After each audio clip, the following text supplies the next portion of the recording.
You're listening to The Coffee Hour. I'm Andy Bates. I'm Sarah Golseth. We get to travel to another region in Africa today. Looking forward to that conversation. Today's episode is underwritten in part by Concordia University, Nebraska. You can learn more about Concordia University, Nebraska at cune.edu. Joining us today, the Reverend Brian and Deaconess Kia Payne, serving the Lord in Tanzania. Pastor Brian, thanks so much for joining us today. Hey, thanks for having us. We're really happy to be here. Deaconess Kia, good to have you on today. Thanks for being our guest. We are so excited to be with you all today. So let's share your story of how the Lord brought you to Tanzania. Who wants to start off that story? Well, we met working at a Lutheran church camp, and that does have something to do with the story.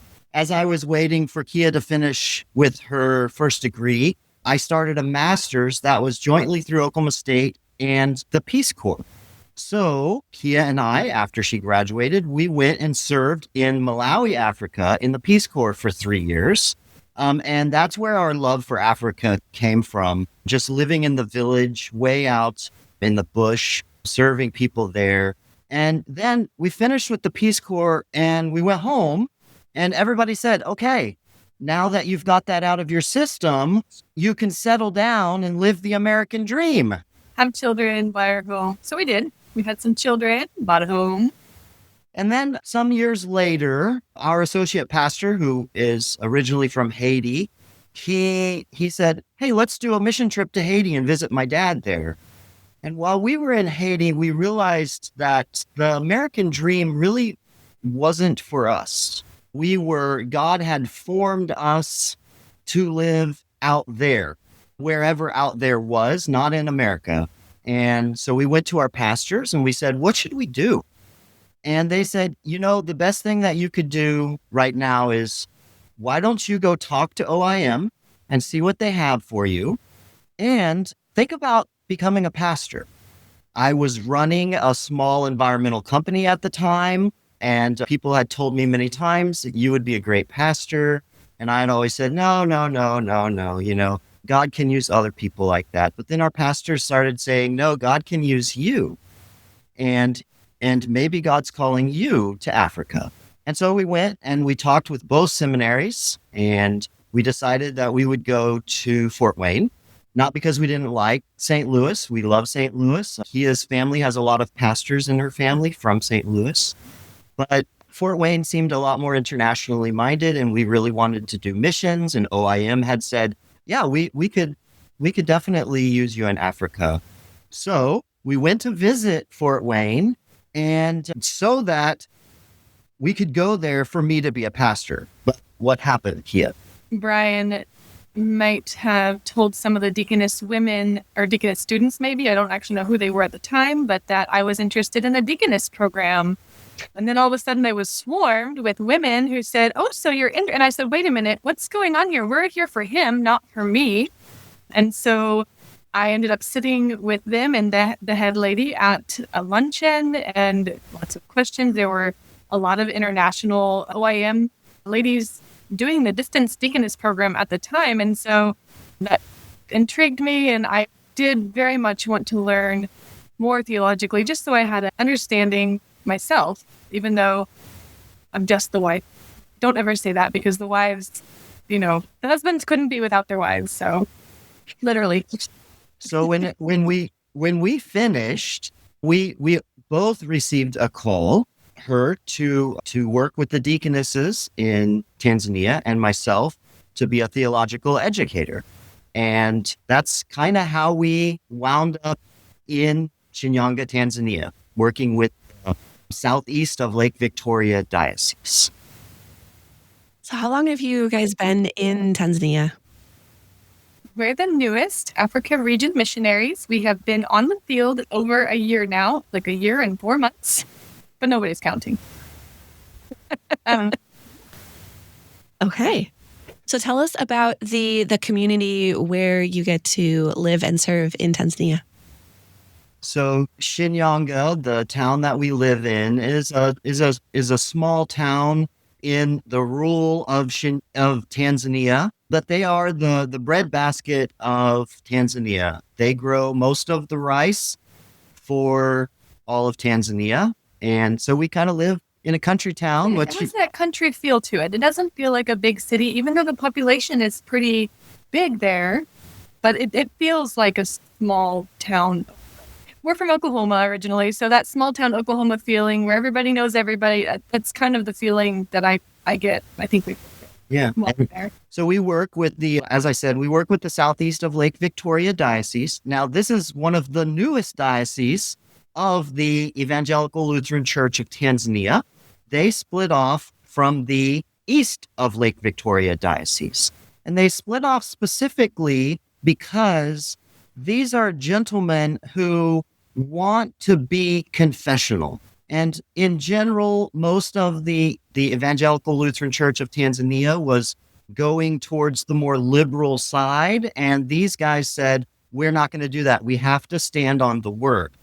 And so these guys many of them were trained at Fort Wayne. They received MAs, STMs, demons. While I was at the seminary, I was a second career guy. Some of these guys actually were there with me. I became very good friends with one of them. Even before we knew we were going to Tanzania, in my first 2 years, he was one of my dear friends. He went off back to Tanzania, and it wasn't until we came to Tanzania that we had a reunion. That was amazing. So these guys are confessional Lutherans. We are not in fellowship with them yet, but this particular diocese, they looked at Tanzania and they said, there is no confessional seminary in Tanzania. What are we going to do with our guys? If we send them to the more liberal seminary that is supported by the Lutheran World Federation, they're going to come back and they aren't going to be confessional Lutherans. And so they started building their own seminary, and they approached the LCMS and they said, wouldn't you help us as we build this seminary? Walk alongside us. And that's what we've started to do. We are helping them build their seminary there. We're in the development of the seminary, and yet we just started our first semester. This last semester we just ended a few weeks ago, the first semester of this new confessional seminary. So how did that first semester go? What did you get to do in the first semester? Well, building up to the first semester, we had to write curriculum. This is a brand new seminary. There was not a student handbook. There was not an academic handbook. So I worked with these guys who I had gone to the seminary with, and we worked out a handbook. We worked out the syllabi for each of the first year classes. One of the things with missionaries, maybe our listeners might not know, is that whenever you come onto the field, they would like you to not do your primary work for 1 year. They would like you to learn how to live in your town, in your country, your new environment. Learn how to. Things are a little different. So I was in that time period where I wasn't supposed to be working, but we had to start this handbook and write these syllabi. So I helped. Sadly, I wasn't able to teach in the first semester, but the next semester starts on the 22nd of this month, and I will be teaching my first class there. I'll be teaching Confessions 1. So I'm really looking forward to doing that. But the semester went really well. I would talk with the professors. I would sit in on classes, and they often would say, this is a lot harder than I thought it would be, and this takes more time than I thought. And so it's a learning process for all of us. What has the first year and 4 months been like for you to settle into the culture? I mean, there's a lot of transition that happens during that time. What has that time been like for both of you? There is a lot of transitions. Thankfully, you don't hit the ground. I mean, you hit the ground running, but you come in and they introduce you to your country gently, I would say. They actually allow us to do language training first, which includes cultural training. And I think that was a blessing to us. We spent 3 months dedicated to the language specifically and the culture. And so that was good. And especially for the children, they also learned typical greetings. How do you say hello and goodbye. And here children are very respectful to adults, and they're expected to, it's shikamo, very, there's a process you go through for every person you meet. And so just to know what that is and to do it appropriately and to the right people, to learn that. And then also, the foods, but then also, so there's the language, the food, the housing, windows and doors don't seal here. So everything is a little different. Stores are different. How you do your shopping. Fresh fruits are available everywhere. Just very unique and different. Yeah. And, the last time we were on the continent as Peace Corps volunteers, it was just Kia and I. So it wasn't a big deal if we lived in a shack. But now we have 2 kids. We have Rory and Dalton who are with us. And we have to think about those types of things a little more. Whenever we travel, whenever we go shopping, we have a very small store in town, very small. It's kind of like a convenience store. So if we want anything that would be substantial, we need to go to a major city, and that's about 3 hours away. Well, we can't just hop in the car and go 3 hours to do some shopping and come back anymore. We have to think about, okay, that means the kids are going to be with us for 3 hours. What are we going to do while we're in the car? So, but also it's just been really wonderful when we hit the ground in Shinyanga, we met up with guys that we had known from the seminary. These were guys that our kids called Uncle Silas and Uncle Odalis. And Silas, in our 4th year, he would come over and eat with us. And he would always tell the kids, your brothers are waiting for you. Whenever 4th year of seminary. Yeah. Your brothers are waiting for you. When you get to Shinyanga, you'll have family there. And so when we were at language training, the kids would be like, where are our brothers? We said, they're not here. Wait till I get to Shinyanga. And then we get to Shinyanga. Where are my brothers? Yeah. And when they met each other, it was like they had been family. Yeah. It's like cousins. When cousins meet, it's like they haven't seen each other for a half a year, and all of a sudden they're running around being family. It's been very easy to adapt to this culture because the people here are so welcoming and so loving, and they're so excited that we're here to serve alongside them, and they want us to be part of their family. And so that has been a very easy transition in that for us and for the children. It's so nice to hear about that warm welcome. We'll learn more about life in Tanzania for the Payne family in just a moment. You're listening to The Coffee Hour. I'm Andy Bates. I'm Sarah Gulseth.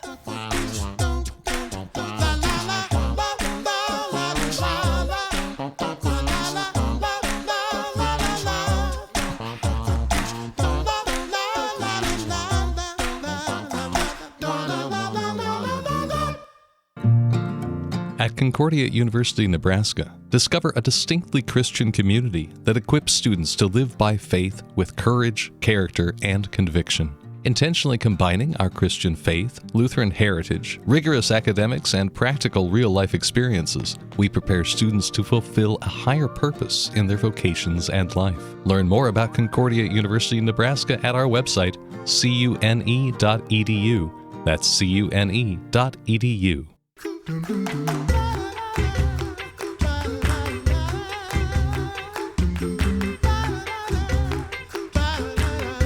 Welcome back to The Coffee Hour. I'm Andy Bates. I'm Sarah Gulseth. Today we're talking with the Reverend Brian and Deaconess Kia Payne, serving the Lord in Tanzania, and really just learning the culture and embracing life there, the people that they get to serve alongside there. Now, earlier you mentioned some languages. What languages do you encounter in a typical week in life in Tanzania? Most people in Tanzania speak Swahili. That Tanzania was where Swahili was developed.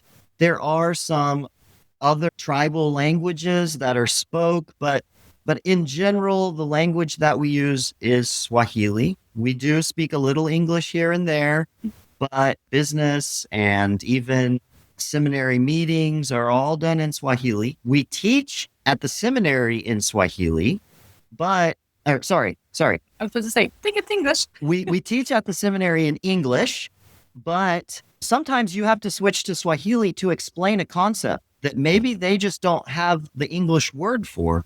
And so then we'll switch to Swahili, and everybody will kind of argue about what that word means in Swahili, and then we'll go back to English for our classes. Yeah, theological words in English and in other languages that I think we've talked about this before with missionaries who are working in other languages. It can be a little complicated to make sure that translation is coming across in the right way when you're talking about theological concepts where words matter and what those words mean matter. So I'm sure that is an interesting experience for you. It really is. I mean, just a very simple example. The word for love is pinda. That's also the word for light. So you either God either he likes you a lot or he loves you. So whenever we see in the Bible that he loves us so much that he gave his only son, then you can realize how much he likes you, how much he loves you. It's enough that he would give his son. And so you have to look at all the context to understand some of the words. Yeah. Oh, that's so interesting. How did your service in the Peace Corps help train you, help kind of prepare you for the ways in which you're serving now? I would say that serving with the Peace Corps, we learned a Bantu language, Chewa in Malawi.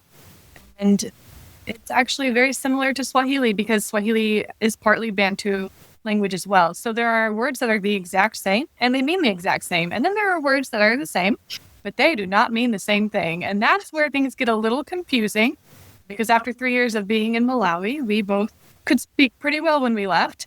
And so that was quite the learning curve at first to realize, okay, very similar. There are some of the same things, but there are differences. And so that was, I would say, but it also made it easier because we understood the construction of the language and that made, and the pronunciation, those things came very quickly. And then as far as living in the village, I think we just learned to be very flexible then. But then again, like we had said, it was just us two and we didn't have children. So, I can get away with a lot of things that I don't know that I'd allow my children to be in that circumstance, but we were willing to try it out. We also learned a lot of patience in the Peace Corps. We learned how to live on Africa time. Slow down. If a meeting is supposed to be at 10 o'clock, what that means to an American is you're going to be there at 9:55.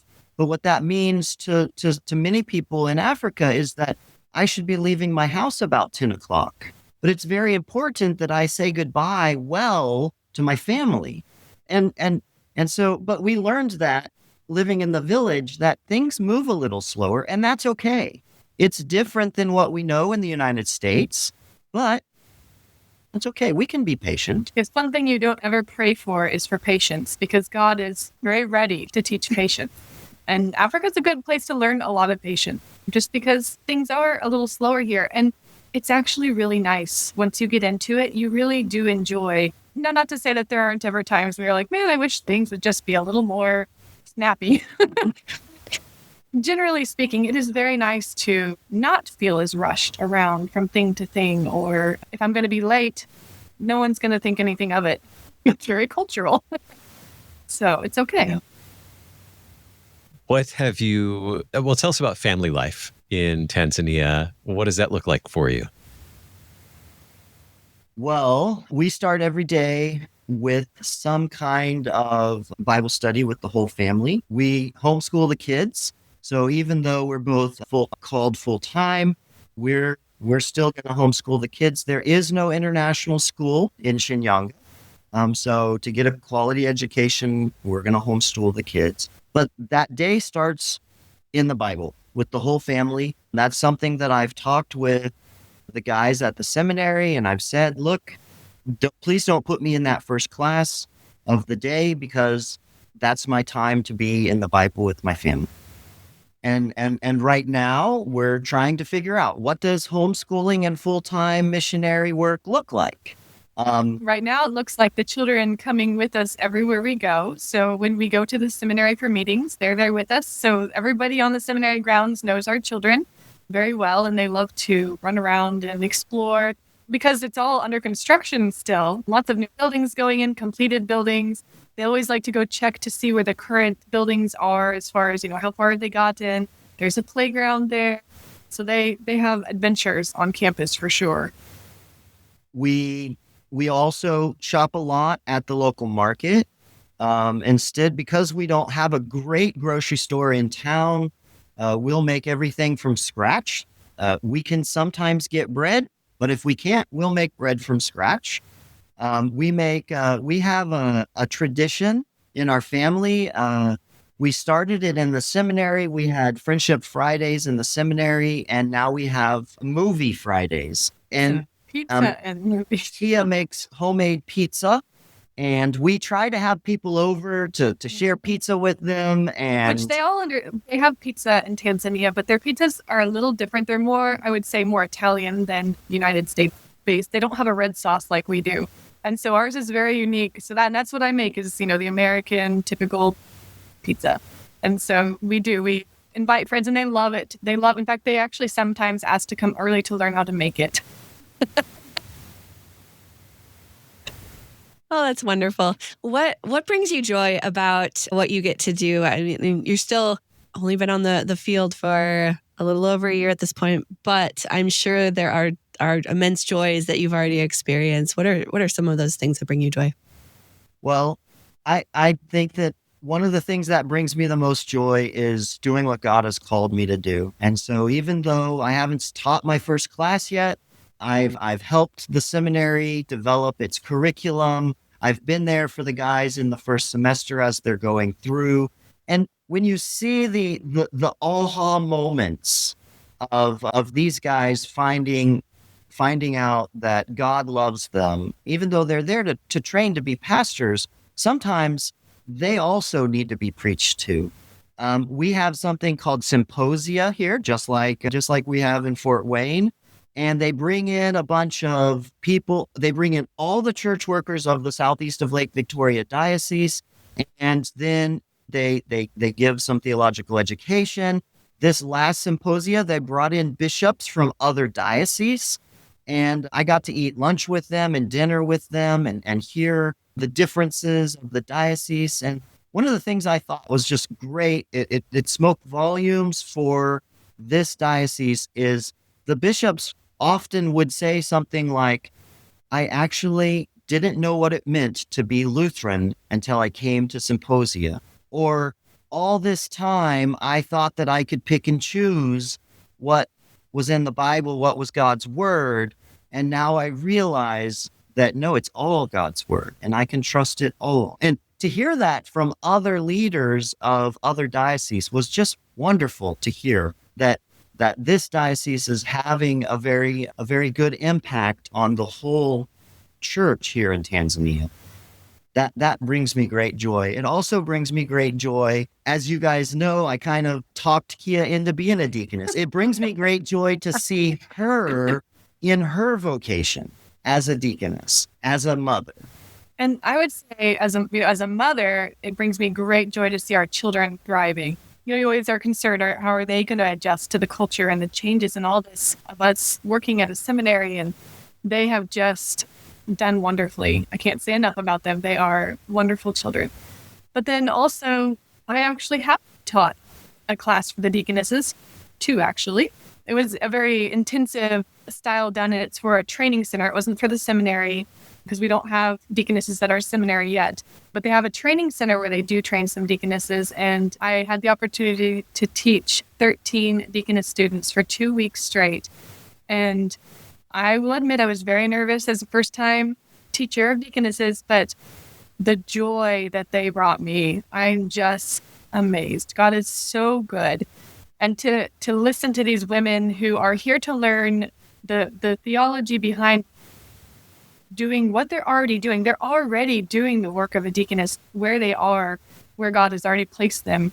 And I had young ones and old ones and from all over our diocese, and they just were so amazing and such a joy to be with. And so I remember getting halfway through getting through the first week and thinking, wow, this is amazing. And I am so glad Brian's about to start teaching his class and that mine's about to be done because this is exhausting, but it's wonderful. And I remember ending it with such joy in my heart because these women are just amazing and God is working already in their lives and continue to do so. I know He will. Well, thanks be to God for the progress both in pastoral formation and deaconess formation there in Tanzania. And of course, we're almost out of time, but I got to get in the last important question for our friends serving internationally. Newest favorite food that you've discovered in Tanzania?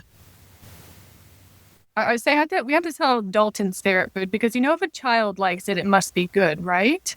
And so Dalton, our youngest, who is now 8, his favorite food is called pilau.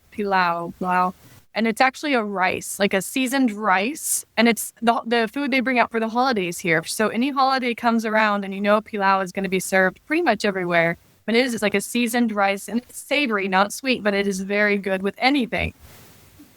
Yeah, the food in Tanzania is all wonderful. It's hard to choose any one thing. Fresh fruit. Yeah, fresh fruits, they're really great. But they also have it's very similar to a tortilla, but it's called a chapati, and it's a bread. It's a flat bread that we eat. Oftentimes, we're either going to eat rice or we're going to eat chapati, and I really love chapati. That's good. Yeah. The kids love to eat chapati as well. When you're eating rice, you're going to have to use a fork and spoon. When you're eating with chapati, you're going to use your hands, and you get your hands in the food, and that's fun. So, yeah. I love it. How can we follow the Lord's work in Tanzania that you've been given to do? Yeah, if you go to the LCMS website, lcms.org/Payne, Payne, there on that page, you'll see our prayer card. But then a little bit, if you're on your computer, it's on the right side.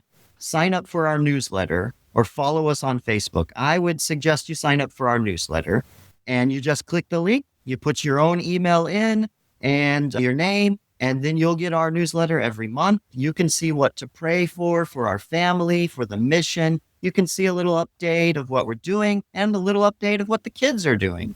If you'd like to email us, you can email us at brian.payne, BRYAN, .PAYNE @lcms.org. Please email us. We'd be happy to chat with you. We've done many Zoom meetings with kids, Sunday schools, and Lutheran schools even. We've done those as well. And if you are interested in being a missionary, come talk to us. Talk to us, and we'll tell you what it's like. You're hearing a little bit about it, but we do need missionaries of all sorts in Tanzania to work alongside us. So if you're interested in being a missionary, go to Tanzania and talk with the Payne family in Tanzania to learn about being a missionary. And you'll love it. Start with an email. It's okay. Or an email. With the email. Okay. That's a good place to start. Our guest today, the Reverend Brian and Deaconess Kia Payne, serving the Lord in Tanzania. Thank you so much for spending this time with us on the Coffee Hour today. Thanks for having us. Yes, thank you so much. You've been listening to the Coffee Hour. I'm Andy Bates. I'm Sarah Gulseth. The Coffee Hour with Andy and Sarah is a production of KFUO. To support the Coffee Hour and KFUO Radio, visit KFUO.org. You can also text KFUO to 41444 or send an email to gifts@KFUO.org. And you can call us at 800-844-0524. KFUO. Christ for you, anytime, anywhere.